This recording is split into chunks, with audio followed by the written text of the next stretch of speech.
নিয়ে রওনা দিলাম, একটু ভাবিয়া দেখেন আমল নামা সুন্দর হইল কিনা একটু ভাবেন।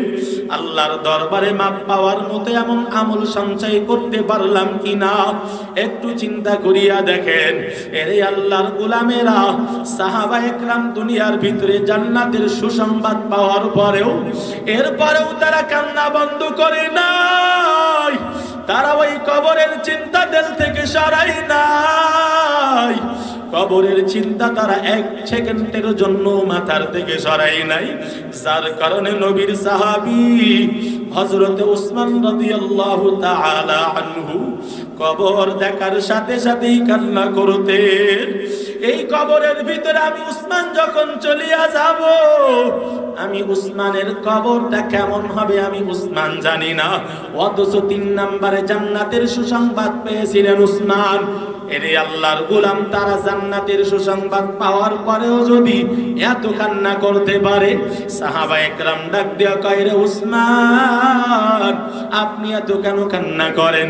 জান্নাতের সুসংবাদ তো আপনি পেয়েছেন, এরপরেও কেন এত কান্না করেন? জীবনের শুরু থেকে পরীক্ষার পরীক্ষা সব নবীকেই করা হয়েছে, তুলনামূলক ইব্রাহিম পয়গম্বরকে বেশি করা হয়েছে। মুসা নবী বড় চালাক, হঠাৎ কইরা মুসা কালিমুল্লাহ কই সামনের বেঞ্চের ছাত্র তো জ্ঞানী বেশি হয়, চালাক বেশি হয়। পিছনের দিক থেকে একজনকে হাতের ইশারা কইরা বলেন আপনি দাঁড়ান। একজন পিছনের বেঞ্চের আলেমকে দাঁড় করাইয়া দিলেন। দাঁড় করাইয়া বলেন আপনার পরিচয় জানতে চাই। আলেমকে দাঁড় করাইয়া দেওয়ার পর আলেম দাঁড়াইয়া পরিচয় দেয়, আমার নাম অমুক, আমার বাবার নাম অমুক, আমার বাসা অমুক জায়গায়, আমি লেখাপড়া করছি অমুক জায়গায়, আবার ওইখানেই আমি দর্স ও তাদরিসের খেদমতে আছি। আমি হইলাম শেষ জামানার পয়গম্বর আরবি সাল্লাল্লাহু আলাইহি ওয়াসাল্লামের একজন উম্মত। আল্লাহ পাক আমার হওয়ার সৌভাগ্য দান করেছেন। এমন কথা বলার পর মুসা কালিমুল্লাহ কয়, ও পয়গম্বর জানাই তো হয়ে গেল আপনার উম্মত কেন কিভাবে এত উত্তম হইল। আপনার উম্মতের আলেম কেমন জ্ঞানী, কেমন তারা উত্তম বোঝা হয়ে গেছে। কেন? কই প্রশ্ন করছি আমি একটা, আপনার নাম বলেন। শুধু নাম জিগাইলাম, পরিচয় দিলে একবার উনার নাম বললে হয়ে যাইতো কি, তাই না? নাম জিজ্ঞাসা করা হয়েছে, উনি উনার গোষ্ঠী সুদ্ধা পরিচয় দেওয়া শুরু করছে। আমি কি এটা জিজ্ঞাসা করছি নাকি? এমন কথা বলার পর পয়গম্বরের দিকে ইন্টিগ্রেট কইরা মুসা পয়গম্বর যখন বলে জানাই তো হয়ে গেল কেমন দামি, আল্লাহর নবী ডাক দিয়ে কয়, আমার কাছে কেন বলো? যার কাছে নাম জিগাইছো তার কাছেই সমাধান নাও। কেন তা এমন সে করলো? তুমি নাম জিজ্ঞাসা করছো কেন? সে তার বাবার পরিচয়, লেখাপড়ার জায়গা, খেদমতের জায়গা কেন এত বললো? জিজ্ঞাসা করো। মুসা পয়গম্বর কয়, কেন তুমি এমন কথা বললা? আলেম জবাব দেয়, ও পয়গম্বর মুসা, আমার প্রশ্নের জবাব দেওয়ার আগে আমি পাল্টা একটা প্রশ্ন করতে চাই। আল্লাহ পাক রব্বুল আলামিন কালামুল্লাহর ভিতরে আপনার ঘটনা বর্ণনা করেছেন। আল্লাহ পয়গম্বর সাল্লাল্লাহু আলাইহি ওয়াসাল্লাম নজর দিয়ে তাকায় আছেন, কি বলে? আলেম ডাক দিয়া কয়, আল্লাহ পাক আপনাকে একটা প্রশ্ন কোরআনে করেছেন। ও মুসা, তোমার হাতে কি?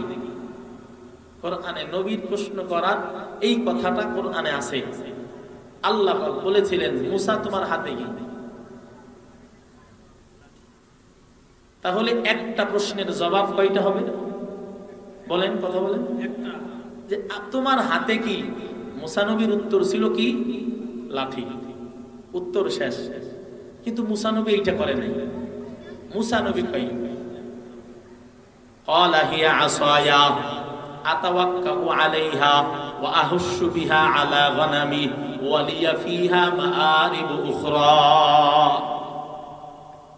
আল্লাহ পাক আপনাকে প্রশ্ন করেছিলেন একটা, জবাব ছিল শুধু লাঠি।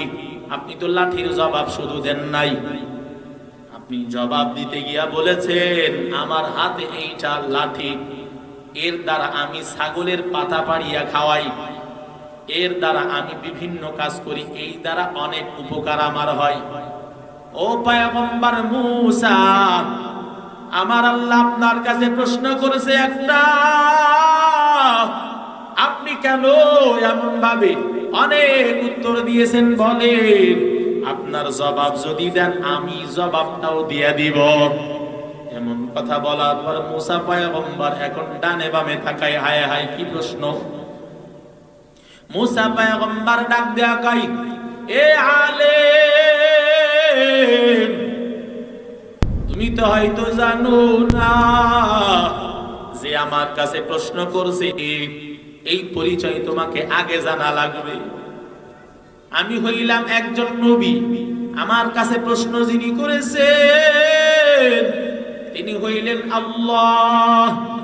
আর আল্লাহ আমার কাছে যখন একটা প্রশ্ন করেছে, আমি মূসা হইলাম আমার আল্লাহর একজন আশিক। আর আমার আল্লাহ আমার মাশুক, মাশুক যখন আশিকের কাছে প্রশ্ন করেছে, এক উত্তর যদি দিয়া দেই এখানেই খালাস হয়ে যাবে, আর সামনে কথা বাড়াইতে পারবো না। আমি যেহেতু আমার মাওলার পাগল, আমার মাওলার সাথে আমি কথা বলার জন্য ভান করতেছিলাম, যার কারণে আমি কথা বাড়ানোর জন্য এক উত্তরে আমি বারবার ঘুরাইয়া পেঁচাইয়া বলতেছিলাম। তুমি তো বুঝবা না এটা হলো আশিক মাশুকের মহব্বতের জায়গা। আলেম ডাক দেয়া কই, তাহলে আমার জবাবটা এবার আপনি নিয়া নেন। আমি একজন আলেম, পয়গম্বর আরবীর একজন উম্মত, আমার কাছে প্রশ্ন করেছে কে? বলে মূসা কালিমুল্লাহ। তিনি আবার কে? বলে বনি ইসরাইলের শ্রেষ্ঠ নবীর একজন। মূসা কালিমুল্লাহ আমার কাছে প্রশ্ন করেছে, যেই জবান দিয়ে আমার আল্লাহর সাথে এই মূসা কালিমুল্লাহ কতবার কথা বলেছে, ওই জবান দ্বারা আমার কাছে প্রশ্ন করেছে। আমি যদি এই জবানের সাথে একটু লম্বা কথা বলতে পারি আমার বড় ভালো লাগবে, এজন্য আমি ঘুরাইয়া পেঁচাইয়া লম্বা কথা বলার জন্য মূসা কালিমুল্লাহ, যে আমার মাওলার বড় পাগল, আমি সেই মূসার সাথে কথা বলি। কথাটা লম্বা করার জন্য আমি তো একজন মূসার আশিক। ও পয়গম্বর মূসা, আপনার সাথে আমি দীর্ঘ কথা বলার জন্য এই রকম ভাবে একের পর এক আমার পরিচয় তুলে ধরতেছিলাম। যদি আমার ভুল হয় মাফ করে দেন। এমন কথা বলার পর মূসা কালিমুল্লাহ আমার আপনার নবীর দিকে তাকাইয়া মিষ্টি হাসি দেয়, ডাক দিয়ে কয়, পয়গম্বর আপনি যেটা বলেছেন এটা আসলেই সত্য বলেছেন। উলামা উম্মতি কাআম্বিয়া ইবানি ইসরাঈল। সুবহানাল্লাহ। এরে আল্লাহর গোলাম, এজন্য আলেম দামি, আলেমের সাথে চলবেন। উলামায়ে কেরাম যদি আজকের সমাজে না থাকতো তাহলে এই জাতি কোন দিকে ডাইভার্ট হইতো আল্লাহ মালুম। আজকে জুমার খুতবার ভিতর আজকে প্রত্যেকটা জায়গায় উলামায়ে কেরাম সোচ্চার থাকার কারণে বাতিল বেঈমানরা কোনো কার্যক্রম তাদের সুন্দরভাবে চালাইতে পারে না। কথা বলেন ঠিক কিনা? জাতিকে সজাগ করার জন্য উলামায়ে কেরাম হলো দ্বীনের পাহারাদার। আর যখন দ্বীনের উপর কোনো আঘাত আসতে যায় ওই সময় উলামায়ে কেরাম আগে সামনে গিয়ে দাঁড়ায়া যায়, যার কারণে বেঈমানরা সামনে আগাইতে পারে না। এরে আল্লাহর গোলাম, বাংলাদেশের অবস্থা বড় ভয়ঙ্কর। বাংলাদেশ নিয়ে বড় ষড়যন্ত্র চলতেছে। মানি না, মানব না, মানতে পারি না, ইসলাম ও মুসলমানের অবমাননা। কথা বলেন ঠিক কি ঠিক না? মানি না, মানব না, মানতে পারি না, ইসলাম ও মুসলমানের অবমাননা। অবমাননাকারীরা রক্ষা পাবি না, অবমাননাকারীরা রক্ষা পাবি না। মানি না, মানব না, মানতে পারি না, ইসলাম ও মুসলমানের অবমাননা। বিশ্ব নবীর উম্মতেরা নাও হাতে শমশির, খতম করো বেঈমানদের নাতিপুতি সাগরী। কথা বলেন ঠিক কি ঠিক না? বিশ্ব নবীর উম্মতেরা নাও হাতে শমশির, খতম করো আবু জাহেলের নাতিপুতি সাগরী। ইসকনের আস্তানাতে আগুন জ্বালাও না, ইসকনের আস্তানাতে আগুন জ্বালাও না। মানি না, মানব না, মানতে পারি না, আল্লাহ রাসূলের অবমাননা। মানি না, মানব না, মানতে পারি না, ইসলাম ও মুসলমানের অবমাননা। বিশ্ব নবীর উম্মতেরা জেগে উঠেছে, ইসকনেরা লেজ গুটিয়ে পালাতে হবে। কথা বলেন ঠিক কি ঠিক না?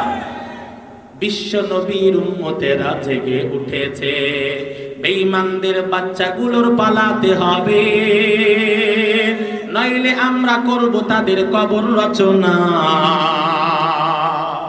ধরলে বার করব তাদের কবর রচনা।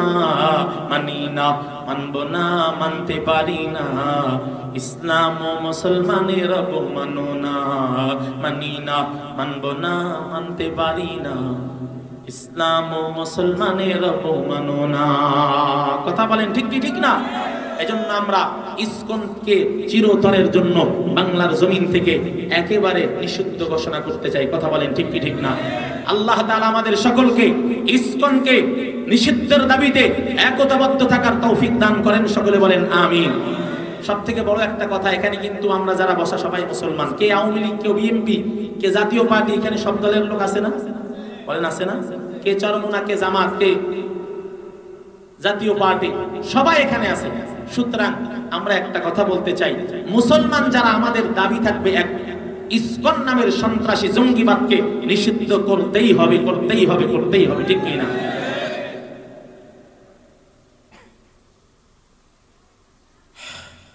আজকে সামাজিক অবক্ষয়ের মূল কারণ সুশাসন নাই। কথা বলেন ঠিক কি ঠিক না? আমি এজন্যই আপনাদের সামনে আয়াতে কারিমা তেলাওয়াত করেছি। আল্লাহ পাক বলেন, ইন্নাল্লাহা ইয়া'মুরু বিল আদল। আল্লাহর পক্ষ থেকে আমাদের জন্য আদেশ, হে দুনিয়ার মানুষ, তোমরা ইনসাফ প্রতিষ্ঠা করো। কি প্রতিষ্ঠা করো? ইনসাফ প্রতিষ্ঠা করো। আর ইনসাফ প্রতিষ্ঠা বেঈমানদের দ্বারা কখনো হবে না, একমাত্র মুসলমানের দ্বারাই ইনসাফ প্রতিষ্ঠা হবে। কথা বলেন ঠিক কি ঠিক না? রে আল্লাহর গোলাম, দীর্ঘদিন আগের একটা ঘটনা আপনারা শুনেছেন। বাদশাহ জাহাঙ্গীর নামে একজন আল্লাহর বান্দা ছিলেন, মুসলমানের একজন শাসক। এই বাদশাহ জাহাঙ্গীর তার সময়ে একজন হিন্দু মহিলা, বুড়ি মহিলা, বাদশাহ জাহাঙ্গীরের কাছে আইসা নালিশ জানায়া দিল, ও বাদশাহ আলম, ও বাদশাহ জাহাঙ্গীর, আপনার কাছে একটা নালিশ নিয়ে আসছি। আমার সন্তান আপনার দেশের জন্য আপনার সেনাবাহিনীর সাথে যোগ দিয়া যুদ্ধের ময়দানে যুদ্ধ করার জন্য গেছে। যদিও আমি একজন হিন্দু, কিন্তু আপনার মনে রাখা লাগবে, আপনি যখন দুনিয়াতে আসছিলেন ওই সময় কিন্তু আপনার হওয়ার অবস্থাতে আপনার আম্মার পাশে আমি দাঁড়াইছিলাম।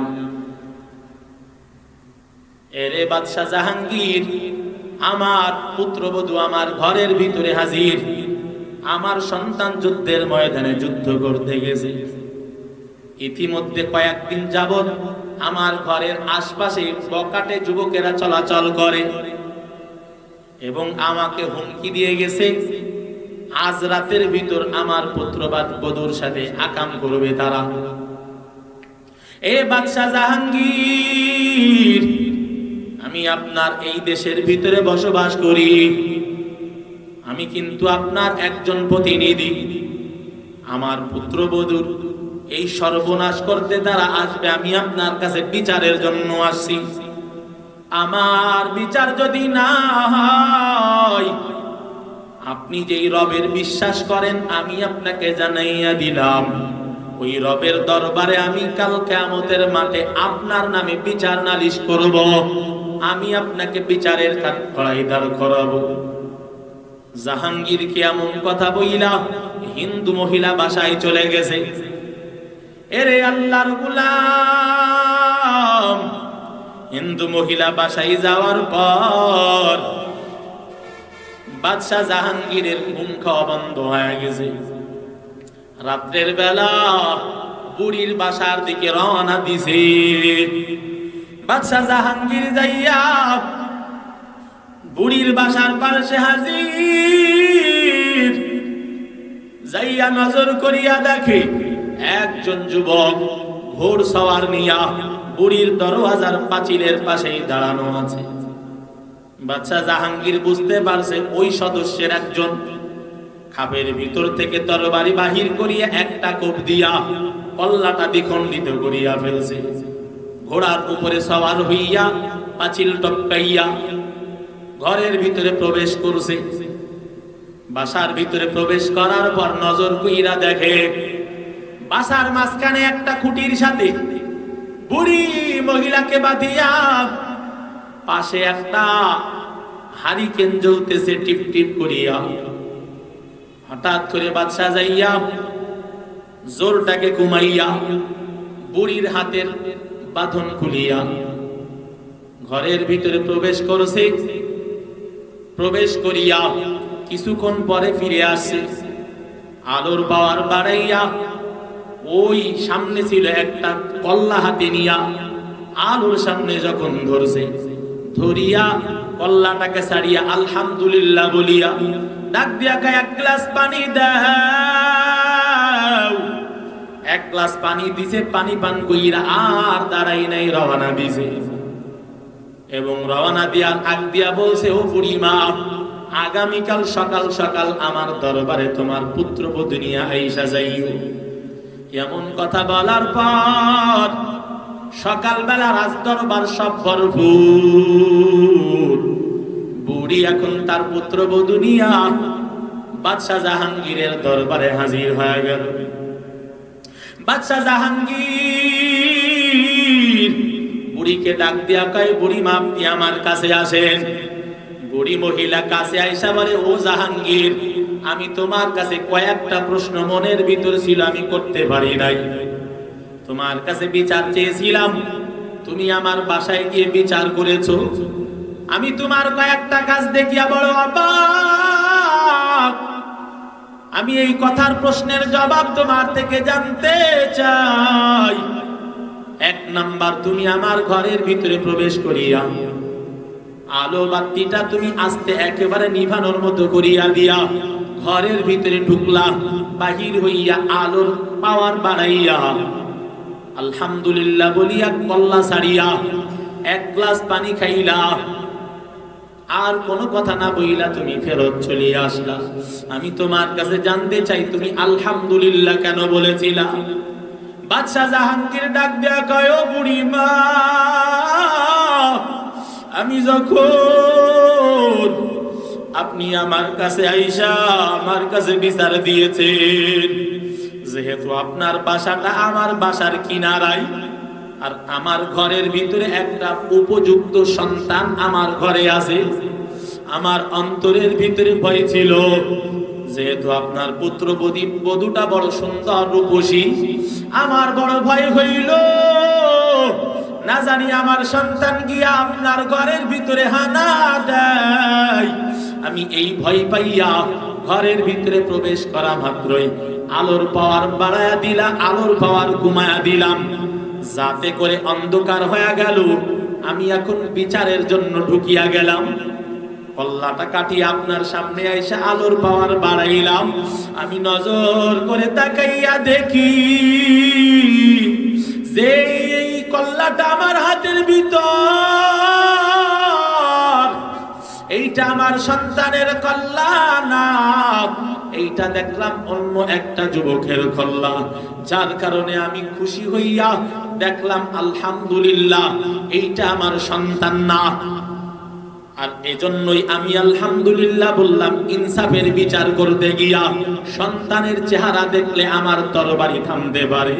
আলোনি ভাইয়া আমি কল্লা কাইটা আলহামদুলিল্লাহ ইনসাফের বিচার করতে পারছি, এজন্য আলহামদুলিল্লাহ বলেছি। 2 নাম্বার প্রশ্ন, কেন আপনি পানি খাইতে চাইলেন? ডাক দিয়া কয়, বুড়ি মা আপনি যদিও মুসলমান না, আমি একজন মুসলমান শাসক, আমার কাছে বিচার চাইতে গেছেন, আমি যদি ইনসাফের বিচার না করি, আমার আল্লাহ বলেছেন যদি ইনসাফের বিচার যেই শাসক করতে না পারবে, আমি আল্লাহর দরবারে বিচারের কাঠগড়ায় দাঁড়ায়া যাবে। আর যারা ইনসাফের বিচার করবে তাদের জন্য আমি আল্লাহ ওই আরশে আজিমের নিচে আমি ছায়া করে দিব। মায়ার নবী বলেছেন ইয়াউমা লা ইয়াযিল্লুহুমুল্লাহু ইল্লা যিল্লুহু ইমামুন আদিল।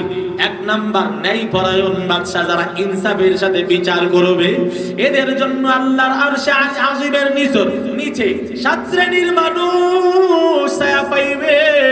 এই 7 শ্রেণীর ভিতর একজন হবে ন্যায়পরায়ণ বাদশা।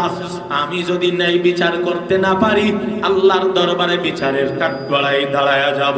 ইনসাফের বিচার করতে পারলে আল্লাহর আরশে আজিমে ছায়া পাইব। এ বুড়ি মা, আমি বিচার করার পর পানি খাইলাম কেন জানেন? যখন আপনি আমার কাছে নালিশ জানাইছেন, ওই মুহূর্ত থেকে আমি কিছুই খাই নাই।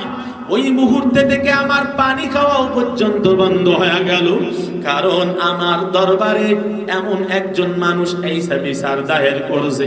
আমি যদি বিচার না করতে পারি, তাহলে তো আমি আল্লাহর দরবারে বিচারের কাঠগড়ায় দাঁড়াবো। এই ভয় নিয়া আমি পানি পর্যন্ত পান করি নাই। ও বুড়িমা, আমি পানি পান করলাম বিচার করার পর, এজন্য আমি আপনার কাছে পানি চেয়েছিলাম।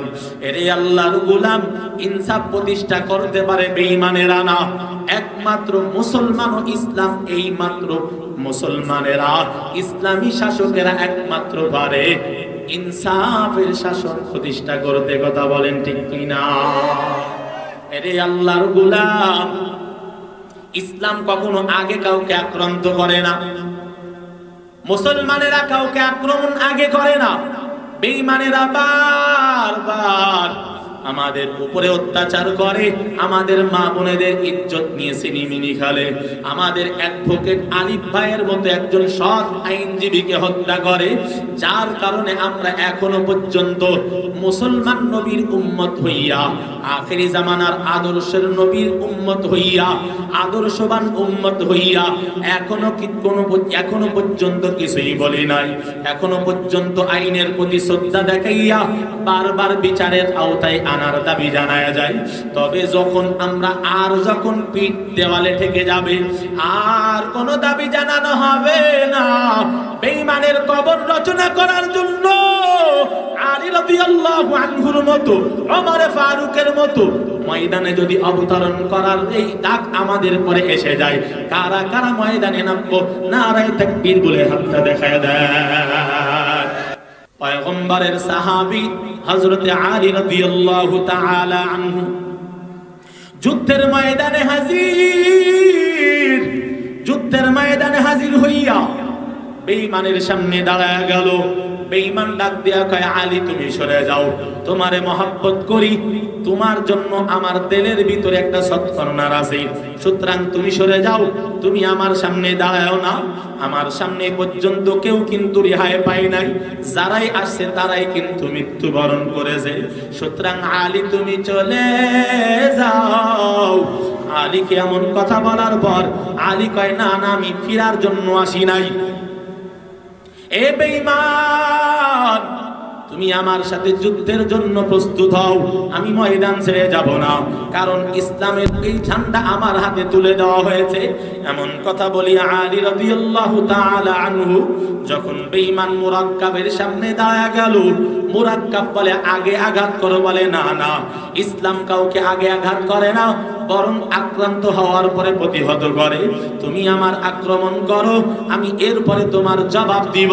এমন কথা বলার পর মুরাক্কাব তরবারি নিয়া আলীকে প্রতিহত করার জন্য, আক্রমণ করার জন্য বিভিন্ন কৌশল অবলম্বন কইরা এক পর্যায়ে তরবারি ভাঙ্গিয়া গেল। মুরাক্কাব এখন পরাস্ত হইয়া গেল। আলী রাদিয়াল্লাহু আনহু ডাক দিয়া কয়, রে মুরাক্কাব, এতক্ষণ তুমি আমাকে আঘাত করেছো, এখন আমি তোমাকে আঘাত করব। এ মুরাক্কাব, তুমি এখন আঘাত সহ্য করার জন্য প্রস্তুতি হয়ে যাও। এমন কথা বইলা হযরতে আলী যখন তরবারিটা হাতে নিয়ে একবার বইলা একটা আঘাত করছে, মাথার থেকে পা পর্যন্ত দুইটা টুকরা হয়ে গেছে। কাদের কুদরত দারি বার কামাল আনতা রব্বি আনতা হাসবি যুল জালাল, তুহি কাদের জলিলুল্লাহ জাহাদার, বহর হালে তুহি মেরা নিগাহদার। আল্লাহ আল্লাহ ক্যা মুবারক নাম है, अल्लाह अल्लाह आशिकू का काम है। মুসলমানরা কাউকে আগে আক্রমণ করে না। এরে আল্লাহর গোলামেরা, দুনিয়ার ভিতরে মুসলমানদেরকে আল্লাহ পাঠাইছেন খলিফা বানাইয়া। এই দুনিয়ার ভিতর ইসলামকে এই মুসলমানেরাই একমাত্র করে ইনসাফ কায়েম করবে। এজন্য আপনারা এখানে যারা উপস্থিত হয়ে গেলেন, আমরা প্রত্যেকেই কিন্তু ইসলামের একজন ধারক বাহক। এই জমিনের ভিতরে আমরা চাই না কোনো দাঙ্গামা, কোনো হাঙ্গামা, আমরা কিছুই চাই না। আমরা শান্তিপ্রিয় মানুষ, আমরা সাম্প্রদায়িক দাঙ্গা চাই না। এরে আল্লাহর গোলাম, দুনিয়ার ভিতরে এক সময় ছিলাম না, এক সময় আর এই দুনিয়াতে ছিলাম না, এখন আছি, এক সময় থাকবো না। দুনিয়া ছাড়াই লাগবে, বিদায় হয়ে চলে যাব। এক সময় এই জমিনে আমার নাম গন্ধই সব মুছে যাবে। এরে আল্লাহর গোলামেরা, কত মানুষ জমিনে ছিল, আজকে তাকাইয়া দেখেন অনেক মানুষ জমিন থেকে বিদায় হইয়া পরপারের যাত্রী হয়ে চলিয়া গেল। এই মাহফিলের পোস্টারের ভিতরেও দেওয়া কবরবাসীদের রূহের মাগফিরাতের জন্য। এরে আল্লাহর গোলামেরা, দুনিয়ার ভিতর থেকে বিদায় নিয়ে আজকে তারা কবর দেশের যাত্রী হয়ে গেছে। একদিন কিন্তু তারাও আমার আপনার মতো মানুষের মাঝে চলাচল করত। আজকে তাকাইয়া দেখেন কোথায় আজকে তারা চলিয়া গেল, আজকে তো কাউকে খুঁজে পাওয়া যায় না। এরে আল্লাহর গোলাম, এক সময় আমিও আপনিও বিদায় হয়ে যাব। কি নিয়া বিদায় নিয়া, কি নিয়া রওনা দিলাম, একটু ভাবিয়া দেখেন। আমল নামা সুন্দর হইল কিনা একটু ভাবেন। আল্লাহর দরবারে মাপ পাওয়ার মতো এমন আমল সঞ্চয় করতে পারলাম কিনা একটু চিন্তা করিয়া দেখেন। এরে আল্লাহর গোলামেরা, সাহাবায়ে কেরাম দুনিয়ার ভিতরে জান্নাতের সুসংবাদ পাওয়ার পরেও, এরপরেও তারা কান্না বন্ধ করে নাই। তারা ওই কবরের চিন্তা দিল থেকে সরাই নাই। কবরের চিন্তা তারা এক সেকেন্ডের জন্য মাথার থেকে সরাই নাই। যার কারণে নবীর সাহাবী হযরতে উসমান রাদিয়াল্লাহু তাআলা আনহু কবর দেখার সাথে সাথেই কান্না করতেন। এই কবরের ভিতরে আমি উসমান যখন চলিয়া যাব, আমি উসমানের কবরটা কেমন হবে আমি উসমান জানি না, অথচ 3 নম্বরে জান্নাতের সুসংবাদ পেয়েছিলেন উসমান। এরে আল্লাহর গোলাম, তারা জান্নাতের সুসংবাদ পাওয়ার পরেও যদি এত কান্না করতে পারে, সাহাবায়ে কেরাম ডাক দিয়া কয়, রে উসমান, আপনি এত কেন কান্না করেন? জান্নাতের সুসংবাদ তো আপনি পেয়েছেন, এরপরেও কেন এত কান্না করেন?